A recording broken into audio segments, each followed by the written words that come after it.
नमो अरिहन्ताणं नमो सिद्धाणं नमो आर्याणं नमो वज्झायाणं नमो लोय सब्साहूणम्।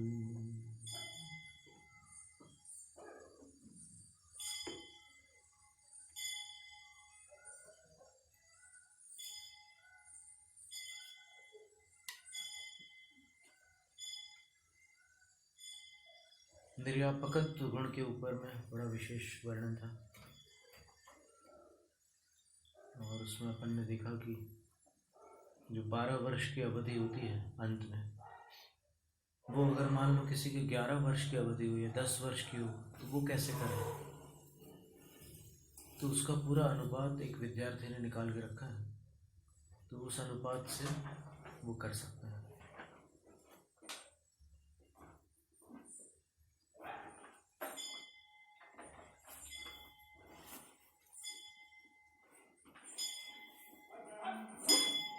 निर्यापक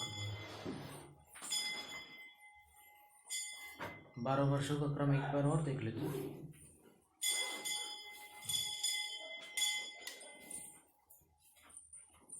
कल लिख तो लिया था वैसे।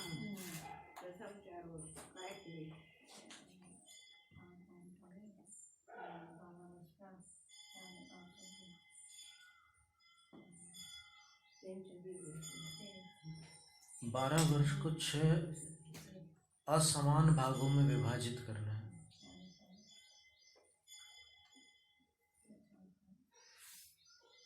और इसमें काय और कषाय दोनों की संलेखना होगी। प्रथम 4 वर्षों तक कठोर तप होगा, कायक्लेश। फिर 4 वर्षों तक रस परित्याग होगा, 6 रसों का त्याग। अब फिर जो 4 वर्ष बाकी बच गए, 8 तो हो गए इसमें, तो उसमें 2 वर्ष उनोदर के साथ रस परित्याग होगा। फिर 1 वर्ष केवल उनोदर होगा, रस परित्याग नहीं होगा। और 6 माह तक कोमल तप और अंतिम 6 माह तक कठोर तप करना होगा।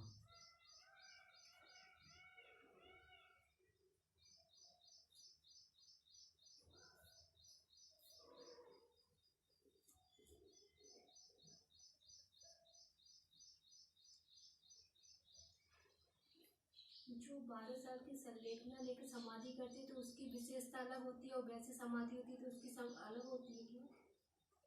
ये परिणामों पर निर्भर करता है, क्योंकि 1000 साल तप करके भी आदिनाथ भगवान ने केवल ज्ञान ही प्राप्त किया था, और मल्लिनाथ भगवान ने उतना ही तप करके 6 दिन में प्राप्त किया था। तो अंत तो एक ही रहता है।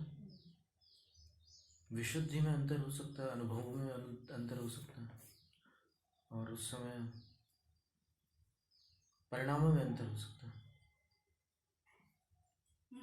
ऐसा ही बोल सकते हो, अपनी सुविधा अनुसार ऐसा भी बोल सकते हैं। सुविधा शब्द का प्रयोग यहाँ नहीं कर सकते, अपनी प्रकृति के अनुकूल अथवा जो भी है विशुद्धि के अनुसार ऐसा कह सकते हैं। ये भी बोलते हैं ना उसको अभ्यास रूप, 12 साल का अभ्यास। वो तो पूरा शरीर और मन को एकदम अभ्यस्त कर देते हैं उसी में। फिर एक बात निकली थी कि जो कषाय कुशील मुनि होते हैं उनको प्रतिसेवना नहीं होती, अर्थात उनके द्वारा कोई भी अतिचार या अतिक्रम वगैरह नहीं होते हैं। प्रतिसेवना नहीं होती, ऐसा सीधा लिखा। प्रतिकूल सेवन का नाम प्रतिसेवना है। कोई भी उनकी चर्या प्रतिकूल नहीं होती उनकी तरफ से। तो एक हमारे विद्यार्थी ने प्रश्न पूछा था, एक बहन है, कि विशाखाचार्य महाराज ने तो प्रायश्चित लिया था, तो हमने एकदम निर्णयात्मक नहीं कहा था कि विशाखाचार्य कषाय कुशील ही थे। विशाखाचार्य क्या थे ये अपन अभी और इसमें खोज करनी पड़ेगी, तब इस पर अपन निर्णय पर पहुंच सकते हैं।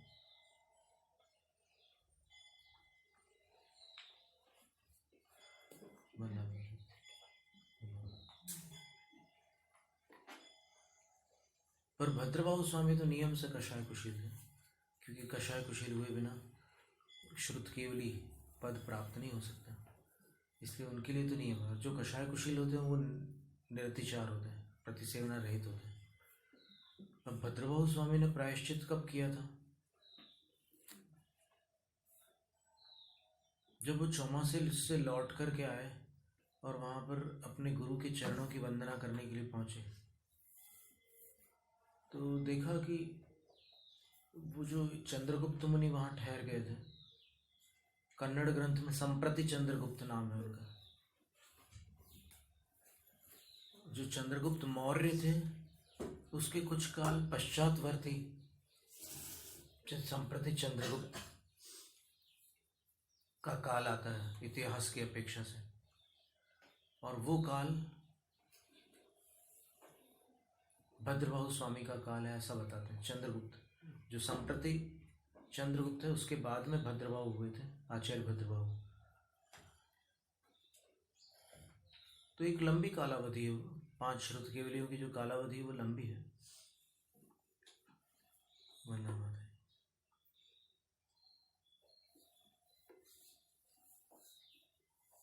तो जब वो लौट करके आए गुरु के चरणों की वंदना के लिए, तो उन्होंने देखा कि चंद्रगुप्त मुनि है यहाँ पर। तो इन्होंने विचार किया कि इस जंगल में इन्होंने 12 वर्ष कैसे निकाले होंगे, क्योंकि बिना श्रावकों के तो मुनि तो आहार ले नहीं सकते, और यहाँ बिना श्रावकों के 12 वर्ष जीवित भी नहीं रह सकते। और ये तो एकदम स्वस्थ दिख रहे हैं, जैसे कल ही आहार लिया हो इन्होंने, तो फिर ऐसा कैसे हो सकता है? तो उनने संघ से कहा कि कोई इनसे वंदना नहीं करना, अभी कुछ अपने को पता नहीं है कि इनने 12 वर्ष क्या किया है, तो अभी कोई वंदना नहीं करेंगे, क्योंकि अभी इनके दूषित होने की पूरी संभावना है। लेकिन जब आहार की वेला हुई तब चंद्रगुप्त मुनि ने आचार्य महाराज से कहा कि आचार्य श्री आप आहार के लिए चलिए, यहाँ पर एक निकटवर्ती श्रावकों की बसतिका है, एक गांव है, वहाँ आपका आहार हो सकता है, जिसको आज अपन जिन्ननाथपुरम कहते हैं। तो उन्होंने बोला अच्छा ऐसी बात है क्या? तो उठ गए आहार के लिए और सबके आहार अच्छे से हो गए। एक शुल्लक महाराज जी थे, उन्होंने गुरु से आकर के कहा कि गुरुवर मेरा कमंडल वहाँ रह गया, मैं लेकर आ जाऊँ? तो गुरु ने कहा हाँ लेकर आ जाओ। तो जब वो वहाँ स्थान पर पहुँचते हैं तो वहाँ कोई जिन्नाथपुरम नहीं था, बिल्कुल जंगल था, और कमंडल एक शाखा पर लटक रहा था। तो उस कमंडल को उन्होंने सावधानी से उतारा, लौट कर गुरु को सारी घटना बतलाई कि ऐसा ऐसा हुआ। तब गुरु ने कहा कि अहो, हम समझ रहे थे कि चंद्रगुप्त जो है वो मुनिचर्या से विचलित हो गए हैं, लेकिन ये तो निर्दोष है। अगर ये सदोष होते तो फिर ऐसी घटना नहीं हो सकती थी। यह घटना इस बात का प्रतीक है कि जिस नगरी में हमने आहार किया वो एक माया नगरी थी, वो देवों द्वारा किया गया एक उपक्रम था, और देवों ने निश्चित रूप से इनकी परीक्षा ली होगी, और बिना परीक्षा के वो ऐसे सेवा नहीं कर सकते 12 वर्षों तक। तो फिर भी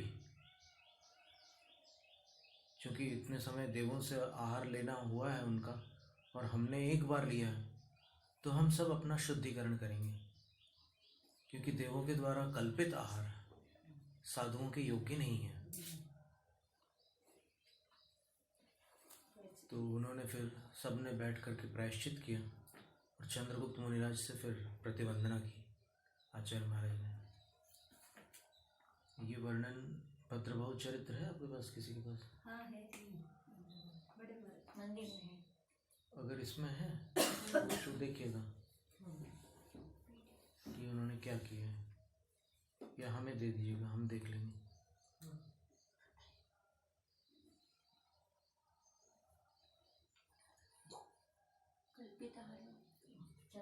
बनाया हुआ निर्मापित पद्मानि तत्र विबुधा परिकल्पयन्ति। 36वें काव्य में आता है पादौ पदानि तव यत्र जिनेन्द्र दत्तः पद्मानि तत्र विबुधा परिकल्पयन्ति। रचना करना।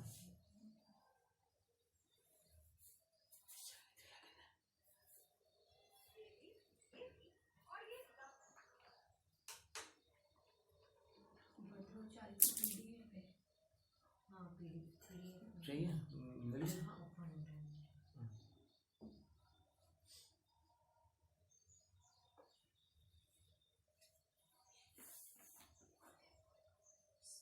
तो प्रश्न ये था कि अगर वो कषाय कुशील रहे होंगे तो फिर ये प्रायश्चित कैसे किया। अपन ने तो पढ़ा था कि उनको प्रतिसेवना नहीं होती, दोष नहीं लगते। तो इसका समाधान ये है कि उनको अपनी तरफ से दोष नहीं लगते। अब ये जो दोष है वो तो पराश्रित है ना, वो स्वाश्रित थोड़ी था। वो तो उन लोगों ने माया नगरी रची और फिर उन्होंने आहार दान दिया, तो उनकी भक्ति थी, तो वो उनकी तरफ से वैसा हो गया था। अपनी तरफ से इनको दोष नहीं लगते। नहीं खुल रहा? एक मिनट, अगर ये खुल जाए तो इसमें और सरल रहेगा।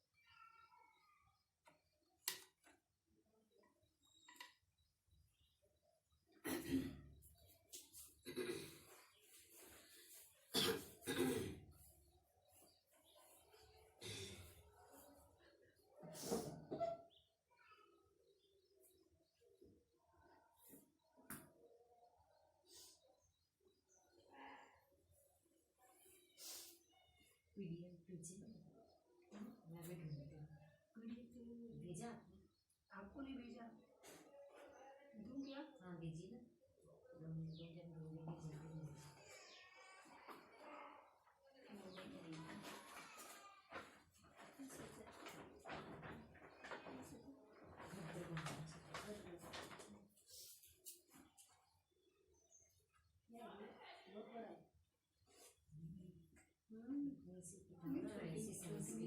ऐसी नोटबुक्स है इसकी, बस इतने ही है। उसमें आधा तो काव्य रूप ही है। बड़े महाराज जी का है,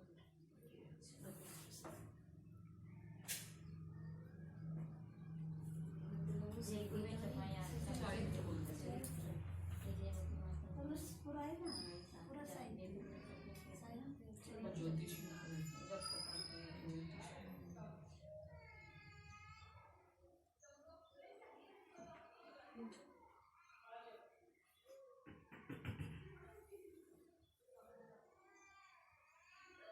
प्रतिवंदना नहीं की, ये लिखा है।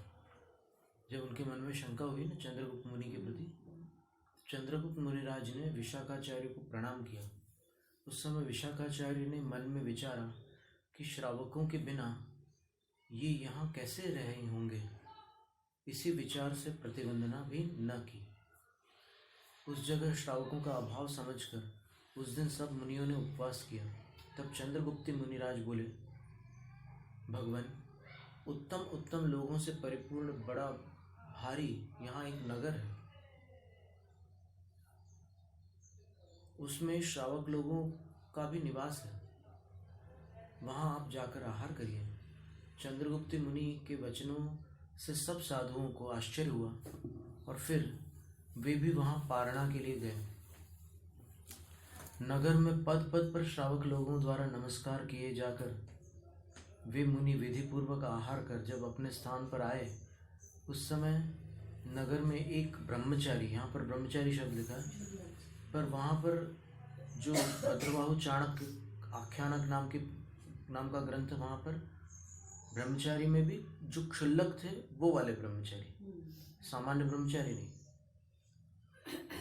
क्योंकि ब्रह्मचारी कमंडल थोड़ी रखते हैं, ब्रह्मचारी तो पात्र रखते हैं। ब्रह्मचारी अपना कमंडल भूल गया था, परंतु वह जब फिर उसे लेने गए, नगर न देखा, किसी वृक्ष की डाली पर कमंडल टंगा हुआ दिखाई पड़ा। लौटकर विशाखाचार्य को सारा वृत्तांत निवेदित किया। तब विशाखाचार्य मन में विचार करने लगे, ओहो, यह चंद्रगुप्त मुनि शुद्ध चारित्र के धारक हैं। मैं तो निश्चय से यही समझता हूँ कि इन्हीं के पुण्य प्रताप से देवता लोगों ने यह नगर रचा था। इस प्रकार शुद्ध चारित्र के धारक चंद्रगुप्त मुनि की प्रशंसा कर उन्हें वहाँ का सब वृत्तांत कह सुनाया। यानी चंद्रगुप्त मुनि को पता ही नहीं था कि ये देवलोग ऐसी सेवा कर रहे हैं, लेकिन ये घटना विशाखाचार्य ने उनको सुनाई कि ऐसी ऐसी घटना हुई। वो कमंडल भूल के नहीं आती तो पता भी नहीं चलता। तो पता ही नहीं चलता, कमंडल छूट गया इसलिए पता चला। और फिर प्रतिवंदना कर कहा, देखिए आचार्य मुनि की प्रतिवंदना कर रहे हैं, और प्रतिवंदना कर कहा कि देवता लोगों के द्वारा कल्पना किया हुआ आहार साधुओं के लेने योग्य नहीं है, इसलिए सबको प्रायश्चित लेना चाहिए। विशाखाचार्य के कहे अनुसार चंद्रगुप्त मुनिराज ने प्रायश्चित लिया। उस समय सारे संघ ने भी स्वामी से प्रायश्चित लिया। ऐसा यानी वंदना प्रतिवंदना का भी स्पष्ट वर्णन इसमें मिल रहा है। इसमें आने वाला है आचार्य परमेष्ठी के गुणों में, बहुत सुंदर है।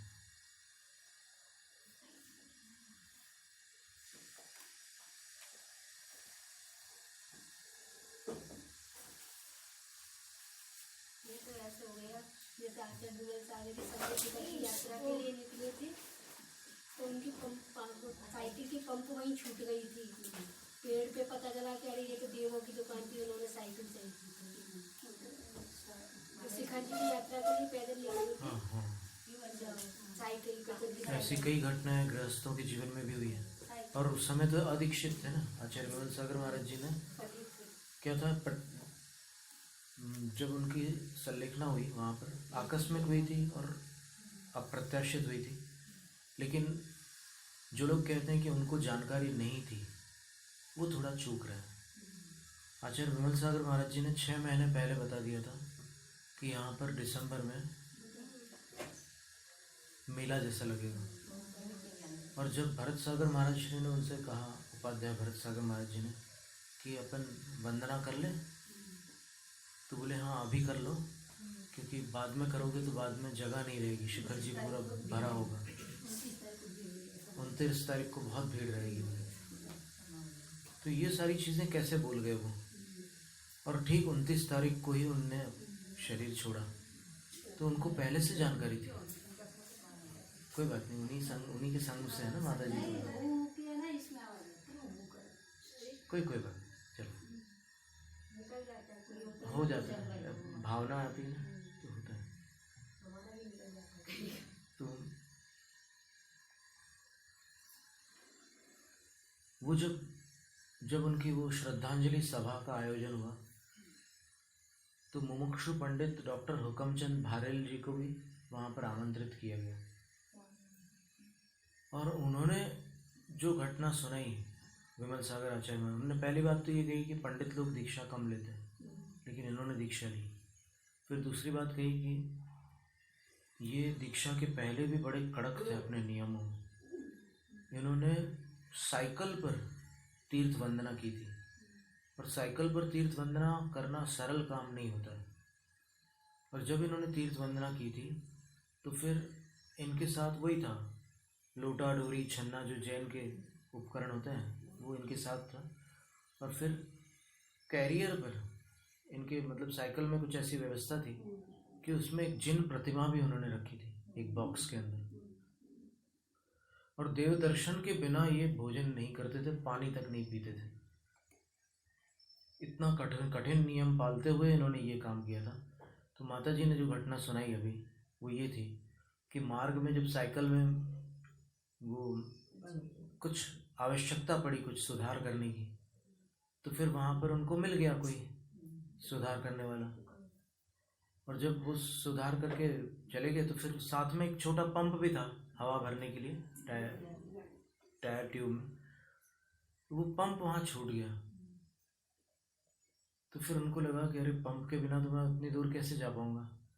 तो फिर वो जहाँ से उनको दिखा कि मेरे पास पंप नहीं है, वहाँ से लौट कर आए हवा भरने वाला पंप। और जहाँ पर उनने उस साइकिल की रिपेयरिंग करवाई थी वहाँ पंप तो मिल गया, लेकिन वहाँ कोई दुकान या कोई साइकिल रिपेयरिंग वाला कोई शॉप या कुछ भी नहीं था। तो इसका अर्थ ये है कि उनको कुछ किसी ने मदद की होगी। और वो जब लेट रहे सोते थे कभी बीच में, तो एक बार तो उनके सिर के ऊपर ऐसे सांप छांव करके बैठ गया था। जब वो दीक्षित नहीं थे उस समय की बात है, आज विमल सागर महाराज जी, ऐसे सांप उनके सिर के ऊपर ऐसे छांव करके बैठ गया था। धूप पड़ रही थी, छांव करके बैठ गया था। तो ऐसे ऐसे साधु हुए हैं। अब साधु की चर्या जो है वो साधु का विषय है, उस पर ज़्यादा ऊहापोह करने से कभी कभी श्रावक को बड़ी हानि हो सकती है। जैसे सेठ अरहत दत्त ने सप्तऋषियों को साधु नहीं माना था, क्योंकि वो चौमासे में मथुरा से अयोध्या आहार लेने आए थे। अब वो चारण रिद्धिधारी थे, ये सेठ को पता नहीं था। और रिद्धिधारी साधु दूर तक चर्या कर सकते हैं और उनके नियम बिल्कुल अलग होते हैं। सामान्य मूलाचार के नियम उनके नहीं होते हैं, उनके बिल्कुल उससे अलग ही प्रकार के नियम होते हैं। जैसे अपन ने पढ़ा ना कि परिहार विशुद्धि संयम वाले जो मुनि होते हैं वो प्रतिदिन 2 गव्योति विहार करते हैं, 2 कोस चलते हैं। तो वो चाहे चौमासा हो या कुछ भी हो, उनको कोई विराधना का दोष लगता ही नहीं है। जीवों की विराधना ही नहीं होती उनके शरीर से। तो सेठ अरहत दत्त ने उठकर उन मुनियों को नमोस्तु तक नहीं किया, और उनकी जो पुत्र वधू थी उसने पड़गान करके आहार दिया। तो सेठ जी तो उनको उन्मार्गी समझ रहे थे कि कौन आ गया चौमासे में, मेरे को सब पता है कि कहाँ कौन चौमासा कर रहा है, ये तो कोई दूसरे ही हैं, कहाँ से आ गए होंगे, इतनी दूर से कहाँ से आएंगे। मैं तो यहाँ अयोध्या के एक एक मंदिर में, एक एक वसतिका में किन का चौमासा चल रहा है मुझे सब जानकारी है। मतलब वो प्रधान मुनि भक्त सेठ थे अयोध्या के, श्री राम के भी परिचित थे वो। तो फिर जब वो जिनालय गए देव दर्शन के लिए, तो मुनि सुव्रत भगवान का जिनालय था और द्युति भट्टारक नाम के आचार्य महाराज वहाँ पर चतुर्मास कर रहे थे। तो पूछते हैं कि आचार्य श्री आज आप बड़े प्रसन्न प्रतीत हो रहे हैं, कोई विशेष शास्त्रीय विषय निकल आया या कोई तो बात है, अकारण तो आप ऐसा हो नहीं सकते। तब आचार्य बोलते हैं कि हे श्रेष्ठिन, तुमने उचित विचार किया है।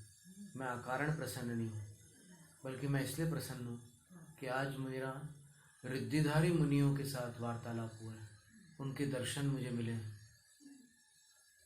और मैं गदगद हूँ कि जैसे शास्त्रों में हम लोग पढ़ते हैं रिद्धिधारी मुनि ऐसे होते हैं, आकाश में चले जाते हैं। तो हम लोगों ने तो कभी देखे नहीं रिद्धिधारी मुनि, आज पहली बार मुझे रिद्धिधारी मुनियों के दर्शन हुए। सेठ जी को आश्चर्य हुआ कि वो कौन रिद्धिधारी मुनि है। बोले कितने साधु थे? बोले 7। तब सेठ को धक्का लगता है कि अरे 7 तो मेरे यहाँ भी आया, बाहर करके गए, कहीं वही 7 तो नहीं थे। और तब तक ये भी पता चलता है कि संघ के साधुओं के मन में भी शंका हुई थी कि ये कौन है, तो उन्होंने भी नमस्ते नहीं किया उनको। और जब वो मंदिर से बाहर जाने लगे तो सीढ़ियों से नीचे उतरने के बजाय उन्होंने ऊपर आकाश की ओर आरोहण करके विहार किया। तब संघ के साधुओं को लगा कि अरे हमने बड़ी गलती कर दी, हम ये समझ रहे थे कि हमारे गुरु भोले बाबा किसी भी साधु को नमस्ते कर लेते हैं, ऐसे कैसे कर सकते हैं। लेकिन फिर पता चला कि नहीं, गुरु तो गुरु है, उन्होंने बिल्कुल उचित किया था, हमने दोष किया था, और वो आलोचना करके शुद्ध हो जाते हैं। तब अरहत सेठ एकदम ऐसा लगता है उसको कि मैं धरती में समा जाऊं, मैं कितना वज्र पापी हूं कि मेरे आंगन में वो पधारे थे और मैंने अपने आसन से उठ करके उनका सत्कार नहीं किया। मैं भले, मेरे मन में शंका थी, लेकिन कम से कम खड़ा तो हो ही जाता। फिर वहां पर एक श्लोक लिखा आचार्य रविशंकर महाराज ने कि दिगंबर मुद्रा को देखकर जो अपने आसन से खड़ा नहीं होता उसे मिथ्या दृष्टि जानना चाहिए। ऐसा कोई सम्यक दृष्टि नहीं है जो दिगंबर मुद्रा को देखकर आसन से खड़ा ना हो जाए। फिर शारीरिक स्थिति की बात अलग होती है, अगर शारीरिक रूप से विकल है या फिर मजबूर है तो बात अलग है, लेकिन सामान्यतः खड़ा हो ही जाता है। और फिर सेठ ने संकल्प किया कि जब तक मैं उनके दर्शन करके, उनकी वंदना करके, उनकी भक्ति करके, और भी जो जो उनको आया मन में, मैं जब तक ये सारे कार्य नहीं कर लूँगा तब तक मेरे मन को शांति नहीं मिलेगी। और चूंकि ये चतुर्मास के लिए मैंने यहाँ की सीमा रखी है देश व्रत में, तो मैं कहीं जा नहीं सकता अयोध्या से बाहर। पर जैसे ही चतुर्मास पूर्ण होगा मैं वहाँ जा कर के मथुरा में उनकी वंदना करूँगा। और फिर ऐसे ही फिर बाद में लिखा है कि महासम्यक दृष्टि थे वो सेठ अरहत दत्त, उन्होंने जा कर के फिर वंदना की और सब कुछ किया। तो विशाखाचार्य महाराज ने भी संदेहवश प्रतिवंदना नहीं की थी चंद्रगुप्त मुनि की। फिर बाद में जब जैसे ही ज्ञात हुआ तो फिर प्रतिवंदना की, अपन ने पढ़ा अभी, बिल्कुल ये वाक्य लिखा हुआ था, प्रतिवंदना की।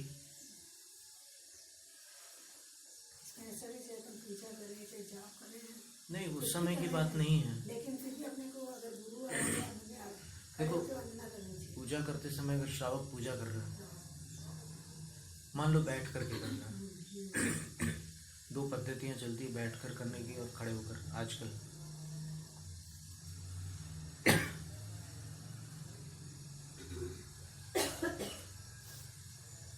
वास्तव में जब अपन ठोने पर भगवान का आह्वान करते हैं तो उनको पहले विराजमान करते हैं, तब खड़े रहते हैं। उसके बाद वो विराजमान हो गए, फिर अपन बैठ करके करते हैं भगवान की भक्ति। उस समय अगर गुरु आ जाए तो अपन पूजा कर रहे हैं, जिन देव की भी कर सकते हैं, देवशास्त्र गुरु की भी कर सकते हैं। तो अगर गुरु आ जाते हैं तो अपन अगर उनकी विनय करते हैं तो कोई हानि नहीं है, क्योंकि यहाँ आप देवशास्त्र गुरु की ही विनय कर रहे हो। और अगर सामने देवशास्त्र गुरु आ रहे हैं तो फिर आप उनकी अभिनय कैसे कर सकते हो? तो उनकी अभिनय न करते हुए उनकी विनय आप कर सकते हैं।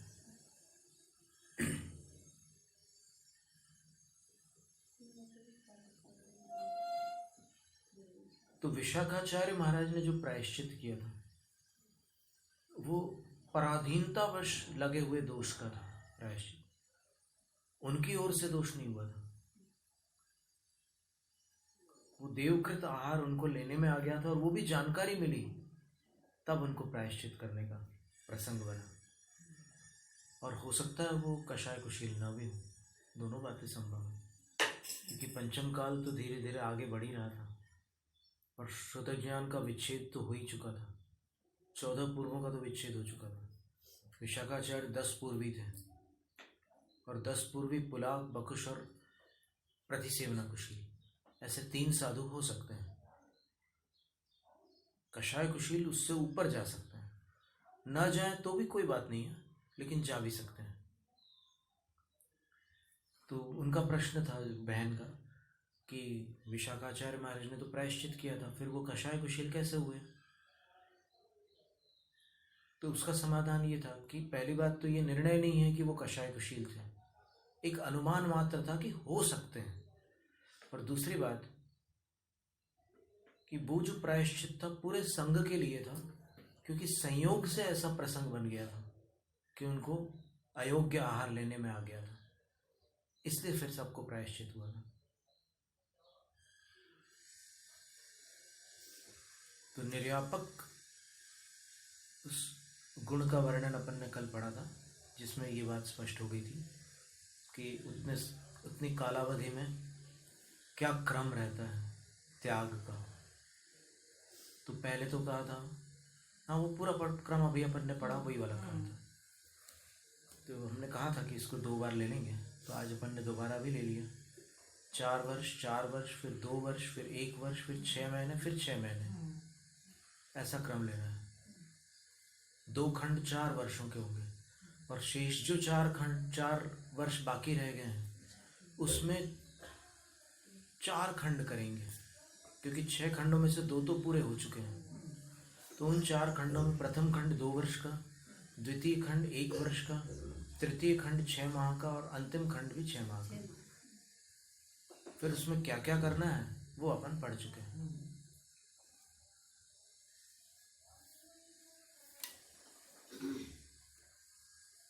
अब निर्व्यापक गुण के उपरांत आचार्य परमेष्ठी का एक चौथा गुण जो है वो है निर्वापक गुण। निर्व्यापक, निर्वापक, य और व का फर्क है। पूर्व स्मृति कष्टहर कथा प्रबंधेन शोधयंश्चेत शिष्यस्यामृत वाचा सस्यान्निर्वापक सूरी। कोई शिष्य ऐसे होते हैं जिनको पुरानी यादें सताती है। दीक्षा के पहले की जो घटनाएं हुई हैं उनके जीवन में, कई उतार चढ़ाव वाले भी लोग होते हैं। सामान्य तो ठीक है, 4 वर्णाश्रम की व्यवस्था जो बताई है वो एक अलग व्यवस्था है, लेकिन किसी के जीवन में बड़े उतार चढ़ाव आए होते हैं, तो कभी कभी उनको जब वो अतीत में चले जाते हैं तो क्लेश होता है। जैसे कोई योद्धा दीक्षा ले ले तो उनको लगता है कि मैंने कितने परिवार उजाड़ दिए, ऐसा लगता है। और जब मैंने निरपराध लोगों को भी मारा तब उनके संबंधियों को कितनी पीड़ा पहुंची होगी। अब उनके अंदर ये सब भावनाएं आती। उस समय तो आवेश था, तो उस समय तो जो करना था कर डाला, लेकिन कालांतर में उनको बड़ी पीड़ा होती है। तो ये देखिए, आचार्य परमेष्ठी के गुणों में एक गुण ये भी है कि शिष्य की अतीतकालीन स्मृतियों से उत्पन्न होने वाली पीड़ा को आचार्य महाराज कैसे दूर करते हैं। तो उसमें लिखा है कथा प्रबंधीन, उनको आगम की ऐसी कथा सुनाएंगे जिससे उनका मन निर्मल हो जाएगा।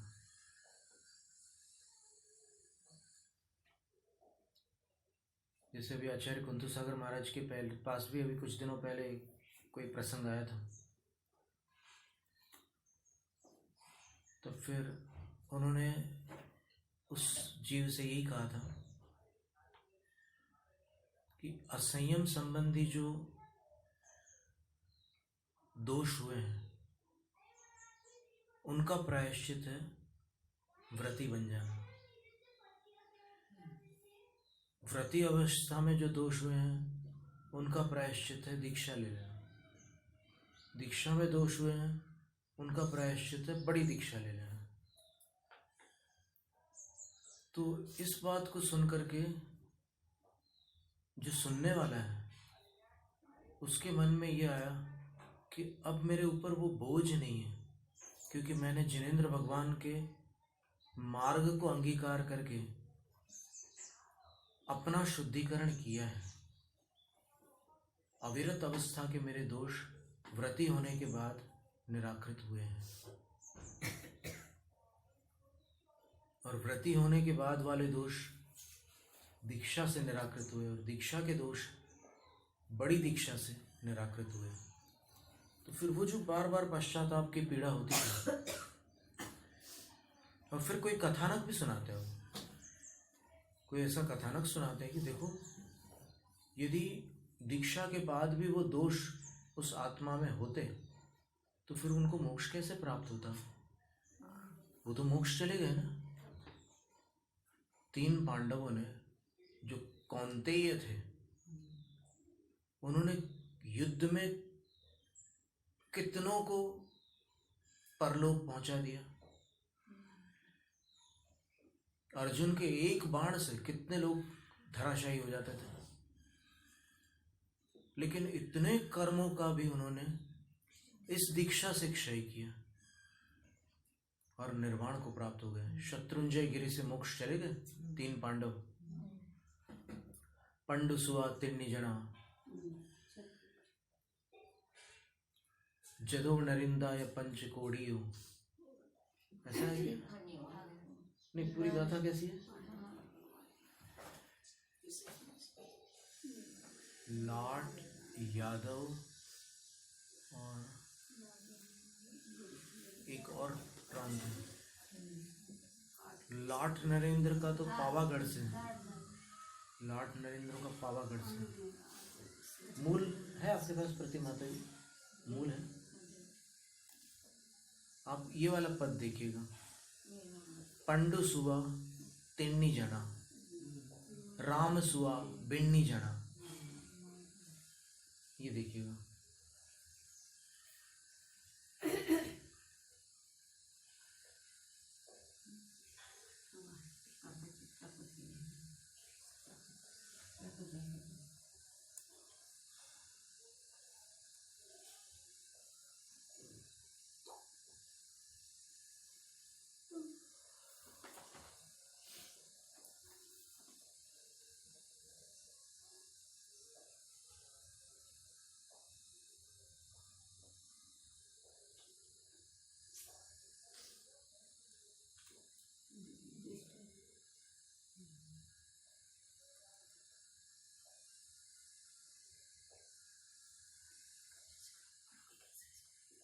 हम भी देखते हैं।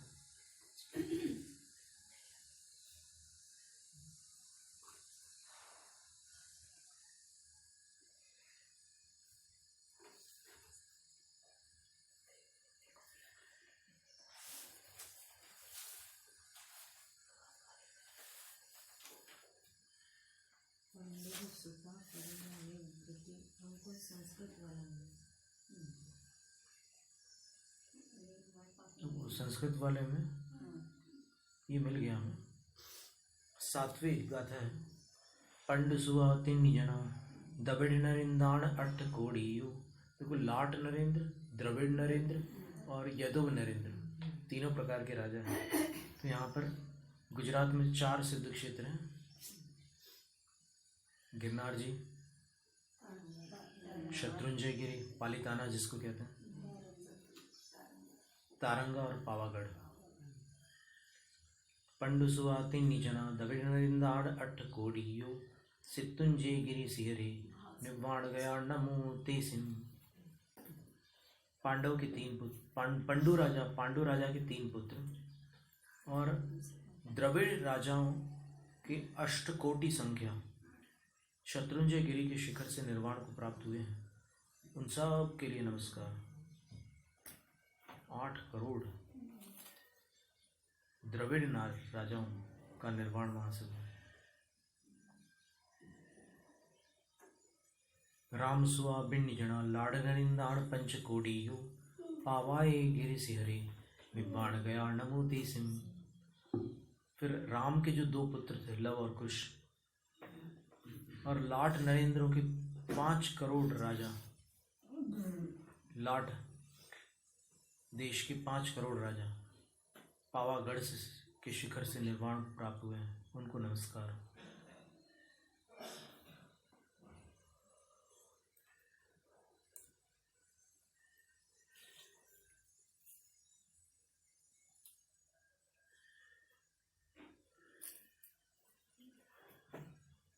और जदुव नरेंद्र कहाँ गया?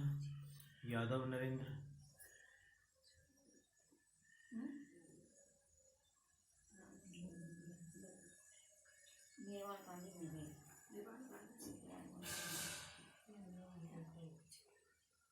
ये निर्वाण कांड की ही गाथा है।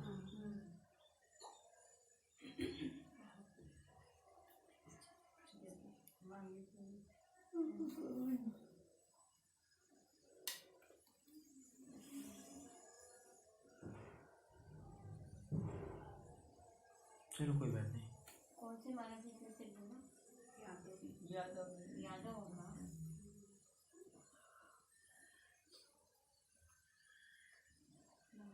ये मालिक नहीं होगा। कहीं और पड़ा होगा, ये ना वसुदेव ने कहीं और होगा। सिद्धपुर से वसुदेव। चलो कोई बात वसुदेव आनंदपुर से नहीं। वसुदेव सिद्धपुर से गए। सिद्धवरकुट से गए।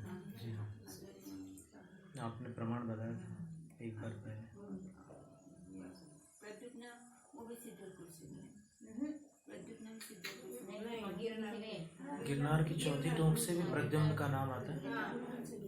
कोई बात नहीं, इसमें दो मत भी हो सकते हैं। रुको रुको माता जी, गिरनार से गए तो सब जानते ही हैं, लेकिन दूसरा मत हो सकता है प्रमाण के रूप में माता जी के पास, तो अपन एकदम आग्रह नहीं कर सकते कि नहीं वहीं से गए।